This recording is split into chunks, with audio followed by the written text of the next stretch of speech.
දෙක මෙන්න මේ විදිහට තිබ්බොත් ඔයාලට බලා ගන්න පුළුවන් මෙතනින් මේ ප්‍රමාණය වොලියුම් කන්ට්‍රෝලර් එක නම් ඒ විදිහටම තියෙනවා. මේක බේස්, ට්‍රිබල්, සබ් වූෆර් වොලියුම් සහ සබ් වූෆර් ෆ්‍රීකවෙන්සි, සප්ලයි වෝල්ටේජ් එක වගේ. ආයිබෝවන්. ඔන්න ඉතින් අදත් අරගෙන ආවේ ඇම්ප්ලිෆයර් රිවිව් වීඩියෝ එකක්. ඉතින් මේක ඔන්න බලමට මට පේනවා මීට කලින් මම කරපු TB21 ඇම්ප්ලිෆයර් එක වගේම. ඉතින් මේකේ පොඩි වෙනස්කම් ටිකක් තමයි තියෙන්නේ. මුලින්ම අපි බලමු ඒ වෙනස්කම් මොනවද කියලාත්. ඉතින් මෙන්න මේ විදිහට මේක බලා ගන්න පුළුවන්. ඉතින් අතර මේකේ මොඩල් නම්බර් එක වෙන්නේ MT21. MT21 තමයි මේකේ මොඩල් නම්බර් එක වෙන්නේ. ඉතින් මීට කලින් මම ඔයාලට රිවිව් වීඩියෝ එකක් ගෙනාවා. ඒක TB21 මොඩල් එක. ඉතින් මම ළඟ ඒ කිට් එක තියෙනවා මම ඔයාලට පෙන්නන්නම්.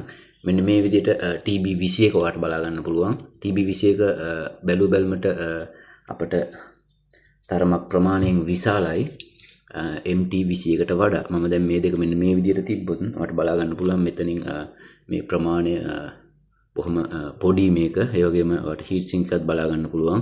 මේකත් ප්‍රමාණයෙන් කුඩා සයිස් එකක් තමයි MT21 වෙන්නේ. ඉතින් ස්මූතින් කැප් දෙක මේ විදිහට බලා ගන්න පුළුවන්. ඉතින් ඔන්න බලා ගන්න පුළුවන් වෙනස්කම් ටික මෙතන DC ජැක් එක මේකේ තියෙනවා. හැබැයි අර අපිට වයර් සම්බන්ධ කරන සොකට් එක මේකේ දීලා නැහැ. ඉතින් වොලියුම් කන්ට්‍රෝලර් එක නම් ඒ විදිහටම තියෙනවා. වොලියුම් එක, බේස්, ට්‍රිබල්, සබ් වූෆර් වොලියුම් සහ සබ් වූෆර් ෆ්‍රීකවෙන්සි ඒ විදිහටම තියෙනවා. සවුන්ඩ් එකෙත් වෙනසක් ඇති කියලා හිතෙනවා. අපි කොහොමවත් ප්ලේ කරලා බලමු මේක සින්දුවක් දාලා ප්ලේ කරලා බලමු කොහොමද කියලා. ඉතින් මේකේ සප්ලයි වෝල්ටේජ් එක වගේමයි. ඒ වගේම තමයි මේකටත් අපි TB21 ගන්නවා වගේම මේ ඒකට හම්බ වෙන අනිත් අයිටම්ස් ටික හම්බ වෙනවා. මේ වගේ වොලියුම්, ඒ වගේම ප්ලේට් එක හයි කරගන්න ඇන ටික. එතකොට මෙන්න මේ විදියට මේකට උඩ යට හයි කරන කවර දෙක හම්බ වෙනවා. MT21 කියලා සඳහන් කරපු මේ විදියට පොඩි ප්ලේට් දෙකක් හම්බ වෙනවා. ඉතින් මේකෙත් බලා ගන්න පුළුවන් වොට් 50 වැඩි කිරීම 2 සහ වොට් 100 අවුට්පුට් සබ් වූෆර් අවුට් එක මේ විදියට අපේ TB21 වගේම MT21 ඒ විදියටම අවුට් කරනවා කියලා සඳහන් කරලා තියෙනවා. මේකෙත් DC 12 volts ඉඳලා volt 24 වෙනකම් ලබා දෙන්න පුළුවන් කියලාත් තියෙනවා. ලයින් ඉන්පුට් එක මෙතන බලා ගන්න පුළුවන්. මම හයි කරන හැටි පෙන්වන්න අවශ්‍ය නැහැ. මොකද මම TB21 මේක හයි කරන හැටි පොඩි විස්තරයක් ඔයාලට ගෙනාවා. ඒ විදිහට බලලා මේකත් හයි කරගන්න පුළුවන්. ඒ විදිහටම තමයි මේකත් මෙහෙම සවි කරගන්න තියෙන්නේ. ඉතින් ලොකු වෙනස්කමක් පේන්න තියෙනවා මේකේ ප්‍රමාණයෙන් බැලුවම.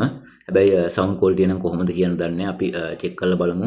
කොහොමවත් ස්පීකර් බොක්ස් එකකට දාලා බලන්න ඕන මේ දෙකේ වෙනස මොන වගේද කියලා බලන්න. ඉතින් TB21 නම් හොඳම ක්වොලිටියක් අපිට බලා ගන්න පුළුවන් වුණා.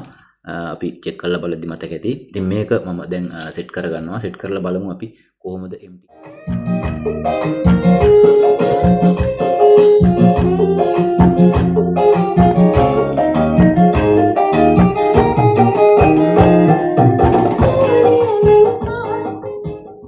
TB21 වගේම MT21 එකත් හොඳ ක්වොලිටි අවුට් එකක් ගන්න පුළුවන්. හොඳ පැහැදිලි සවුන්ඩ් එකක් මේකෙන් අරගන්න පුළුවන්. අපිට අර TB21 වගේම මේකෙත් වොට් 50 අවුට්පුට් දෙකකුත් වොට් 100ක සබ් අවුට් එකකුත් තමයි මේකේ තියෙන්නේ. ඒ වගේම අපිට TB21 වගේම මේකෙත් බලා ගන්න පුළුවන් සබ් වූෆර් ෆ්‍රීකවෙන්සි එක සහ සබ් වූෆර් වොලියුම් එක. ඉතින් ඒකෙන් අපිට අවශ්‍ය විදිහට සබ් වූෆර් එක කන්ට්‍රෝල් කරගන්න පුළුවන්. මම මෙතනදී පාවිච්චි කරේ වෝල්ට් 12ක ඇම්පියර් 10 පවර් සප්ලයි එකක් සහ අඟල් 10ක සබ් ස්පීකර් එක විදිහටත් අඟල් 6.5 ස්පීකර් දෙකක් left right ස්පීකර් දෙකක් විදිහට. ඉතින් හොඳ ක්වොලිටියක් ගන්න පුළුවන්. ඉතින් ඔයාලත් අරන් බලන්න. MT21 තමයි මේකේ මොඩල් එක වෙන්නේ. හොඳ ක්වොලිටි සවුන්ඩ් එකක් ගන්න පුළුවන්.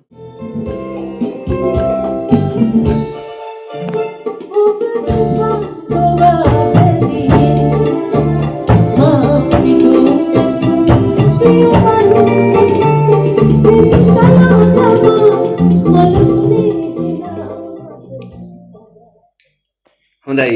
ඉතින් ඔන්න තමයි අද ඔයාලට වීඩියෝ එකක් අරගෙන ආවේ. මෙන්න මේ TB21 සහ MT21 ඇම්ප් දෙක ගැන තමයි අද ඔයාලට වීඩියෝ එක ගෙනාවේ. ඉතින් TB21 ගැන මම මීට කලින් සම්පූර්ණ රිවිව් වීඩියෝ එකක් ගෙනාවා. ඉතින් ඒක ඔයාලට බලන්න පුළුවන්. මේක අද ඔයාලට පෙන්වුවේ MT21 කියන මෙන්න මේ ඇම්ප් මොඩල් එක ගැන.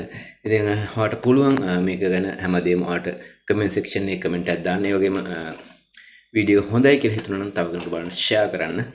අදට වීඩියෝ එක මෙතනින් අවසන් කරනවා. අලුත් වීඩියෝයක් කරනවා.